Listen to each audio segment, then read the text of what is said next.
But again, to think that Roger Stone is going to influence an election, I don't know. But anyway, if there's something there, believe me, I'd take this as a person who's part of the American democratic system. If there's any influence at all by the Russians, that should be examined, explored, and if anyone is involved, they should be charged and be found guilty. Here's why it matters, for a number of reasons, but Russia is an adversary of this country, and right. The relationship with Russia is incredibly important for national security. Let's listen to how the president addressed that yesterday, talking about the words he used, nuclear holocaust. Let's listen. The greatest thing I could do is shoot that ship that's 30 miles offshore right out of the water. Everyone in this country is going to say, oh, it's so great. We're a very powerful nuclear country. And so are they. I've been briefed, and I can tell you one thing about a briefing that we're allowed to say because anybody that ever read the most basic book can say it. Nuclear holocaust would be like no other.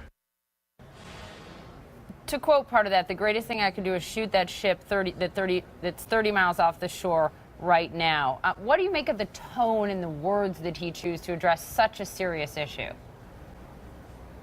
Well, listen, that's the way Donald Trump talks. That's what got him elected. I mean, I have no problem with that. Let me just make it clear. I don't think he's going to get anywhere in his negotiations with Putin. I don't trust Putin. I think he's diabolical. I think he's evil. Having said that, nobody did more to advance Russian interests than Barack Obama. He's the one that personally invited Russia into Syria, back into the Middle East, 40 years after they were thrown out. That's what's caused the refugee crisis. It was President Obama who was caught on an open mic telling Medvedev in 2012, tell Vladimir, once I'm reelected, I can do things. So, and it was Hillary Clinton that presented the reset button. All these presidents and diplomats think they can work with Putin. It all turns out to be wrong. I'm afraid it's going to turn out to be wrong with Donald Trump. But again, he's the president. He's entitled to do what George Bush and Barack Obama both tried to do, even though they were unsuccessful.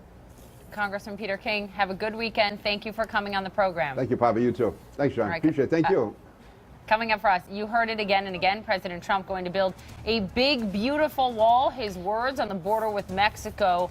But he won't just be facing pushback from his political opponents. What border experts are now telling the White House. That's ahead.